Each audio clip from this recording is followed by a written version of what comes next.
Welcome to Indie Beat. I'm Charlie Service. Thank you for joining us for our maiden voyage, our virgin episode, if you will, of Indie Beat. What Indie Beat will be is divided into 3 segments. The first segment is Brother, Can You Spare a Dime? The second segment is the Movie Hole, which will feature a movie review every week. And the last section will be called Incoherent Rant. And that's basically where I just get to go bipolar and talk about what's bothering me in the world of Texas independent horror. So sit back for the next couple of minutes and enjoy yourself. We're going to show you some movies that you can contribute to, and that's coming up right now. Basically, I'm going to talk about movies that are in production right now, how you can help them, where you can go if you want to put money into this movie. A lot of times to raise money, a lot of the independent directors will go to a site called Indiegogo, and they'll put together different packages, and you can contribute to these movies, get your name at the end credits as a producer, depending on how much you want to put into the movie. I'm also going to tell you that some of these movies, the people that make them, I don't care for, and I'm going to tell you that. But I'm also going to tell you where you can go and contribute to their movie if you feel you want to do that, or if it's an idea that you believe in and you want to see them finish that. So the first movie I'm going to talk about is called Sacrament. And Sacrament is made by a company called Right Left Turn Productions, and they're headed by Sean Ewart. And he is the director of Sacrament, and he wrote Sacrament. And your assistant director is Jennifer Michelle Stone, producer Andrew Rose, and the special effects in the movie are done by a guy named Bart Butler.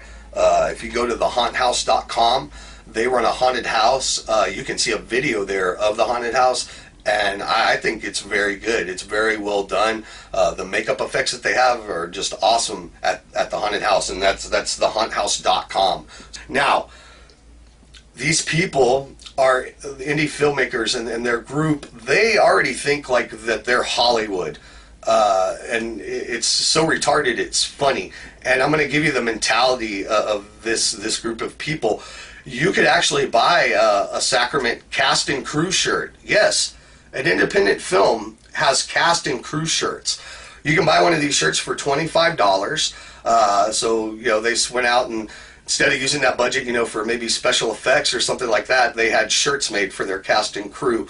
Sacrament is basically about a group of kids, college kids, going to San Padre Island on spring break, and their car breaks down, and they encounter a family of right-wing cannibals. You can go to their page, and they have a page on Facebook. It's a Sacrament.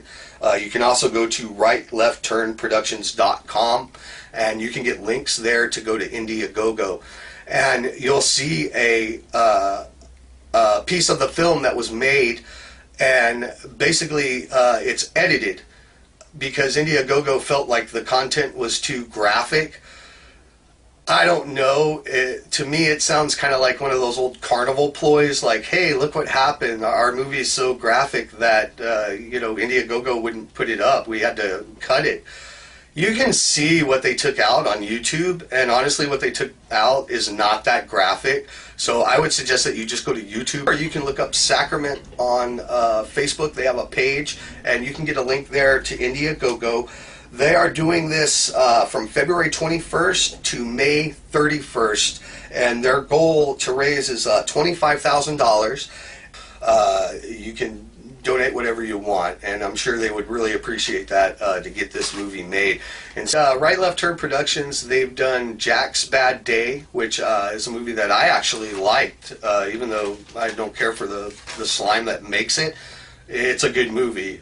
You can buy Jack's Bad Day for like $7 on Right Left Turn Production website.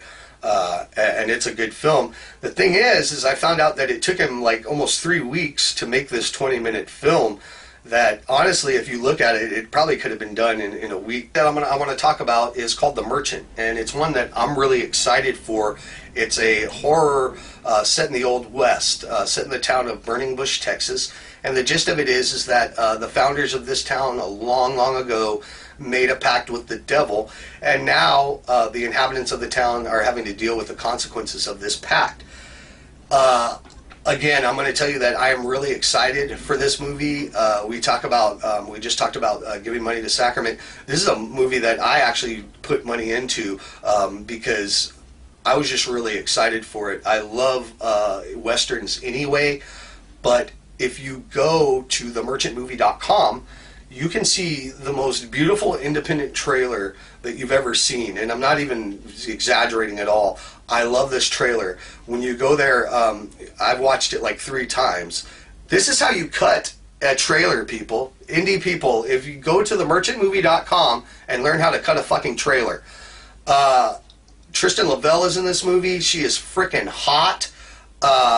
Also, and I wrote her name down because I didn't want to, because I'm not familiar with her, but this chick is fucking gorgeous too. Her name's Carrie J. Kramer. Carrie J. Kramer is fucking Playboy Centerfold come to life. Just a beautiful woman. She's in this movie. The coolest thing about this movie is that these people can fucking act. I mean, they can fucking act their asses off. And you go to the trailer, merchantmovie.com. The last thing I want to talk about in this segment is going to be something that's going on over at the Fringe Media page called Filbert and Bam. I mean, Gaybert and Powell. Frobot and Powell. Frobot and Powell over at Fringe Media. There's 3 episodes up so far. And it has Abel Berry and Justin Powers. And Justin Powers is definitely the funnier of the two. Which isn't really saying much because Abel Berry is to comedy what Hitler was to the Jewish community. Frobot and Pow is a ripoff of Space Ghost Coast to Coast without the yucks. There's nothing funny about it. Like I said, the funniest thing about it is Justin Powers, and even that's not that funny. But if you want to torture yourself, go over to Fringe Media page and check out Frobert and Pow. There's 3 episodes up. They speak with extras from the cast of Transformers. Frederick Doss, I think he was Soldier number 1 in Transformers, and then they talked to another guy who was like gang leader number 1 in Machete or some shit like that. The whole thing is a fucking embarrassment, and instead of doing shit like this, he ought to be working on finishing fucking Devotion. So let's talk about our review rating system. The review rating system is really easy. It's Horseheads. As you know, my favorite movie is Texas Frightmare Massacre, and so I'm going to gauge this by Horseheads. So if you get 5 Horseheads, it's a damn good movie. You need to go to the website, buy it, contribute. Of course, 1 Horsehead is, shit. Of course, I promise to be fair on all these movies, whether I like the people or not. Alright, over the weekend, I actually got to go to a movie premiere, a real-life indie horror movie premiere. And that movie was the Hill House Tapes. And it's by Big Sur Movie House, Joe Francis. I don't have a DVD, so I'm just going to show you the picture on my phone. They do have a Facebook page, and it's called the Hill House Tapes. You can go to their Facebook page and keep up with the goings-on, find out when the movie is actually going to come out for sale, because it's done. And you should be able to buy it pretty soon. If you don't know, Joe Francis and Big Sur are responsible for this movie, Texas Frightmare Massacre. And if you do not have this movie in your collection, you need to go on Amazon right now and get it, because you're not living life. This has Alan Reed, Melanie Smith, Joe Francis, Chad Pallet. Alan Reed we talked about when we were talking about The Merchant. Well, this time, Joe Francis and Alan Reed are doing a documentary on ghost hunting. And the documentary takes place and is about the Hill House. The Hill House is in Gainesville, Texas. And apparently it's haunted. A lady named Linda went and bought the property to turn it into kind of like townhomes or duplexes to rent out. Well, people were moving in. Nobody would stay for longer than 6 months. This kept happening, and finally she said, you know what, forget it. I'm just going to open this place up to ghost hunters. And so they give haunted tours out there, and ghost hunters go out there and check, have EVPs, and check for paranormal activity. So the documentary, it follows Joe and Alan as they follow 3 teams of ghost hunters. It's a true documentary. None of the stuff. I am not into the ghost hunting thing. I have tried to watch those shows on the Sci-Fi Channel, to me, it just amounts to fumbling around in the dark. Oh, what was that? Oh, it was nothing. Like, it's a lot of that for 2 hours, and to me, like, it just doesn't hold my interest. What is good about the Hill House, though, and what will hold your interest, even if, like it did mine, even if you're not into the ghost hunting thing, are the ghost hunters themselves. Some of these people, to me, are a little off, and that's what makes it interesting, because some of the things that they say, you can tell that they actually believe these things.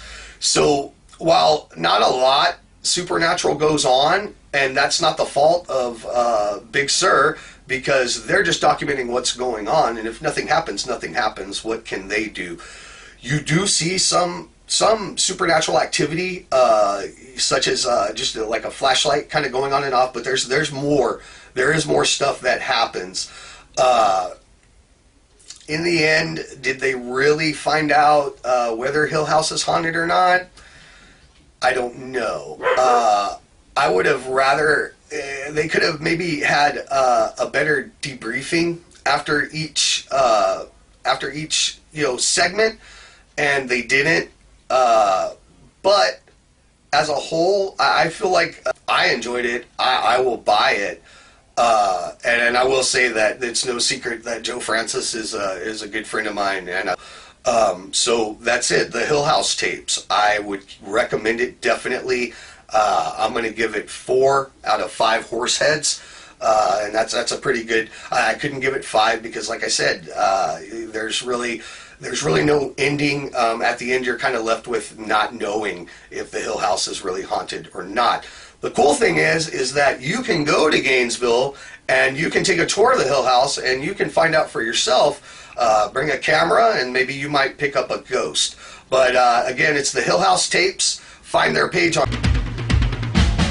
Okay, this is the portion of the show where I get to turn bipolar and I get to rant incoherently about anything in the independent horror world that bothers me. Be douchebag fucking independent filmmakers. There's a lot of them, okay? And these are the kind of douchebags that like show up to these independent films like wearing suits and with like an entourage of 2 people. I seen this shit. I'll tell you something. Horror movies were once considered one step up from fucking porno. You guys aren't making fucking art films. Like, calm the fuck down. It's disgusting. They can't fucking support one another. Listen, all your movies are shit. None of you are fucking making good movies, okay? And even the fucking good ones aren't perfect. So fucking reel it in.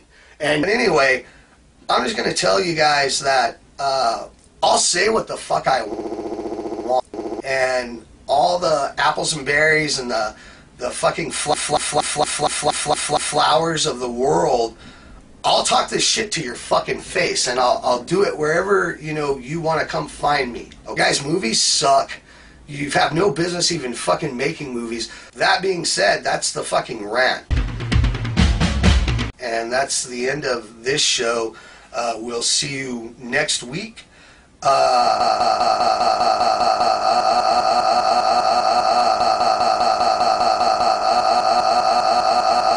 going to review Race War.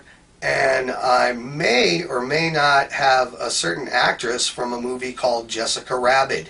So tune in next week. We'll have the rant again.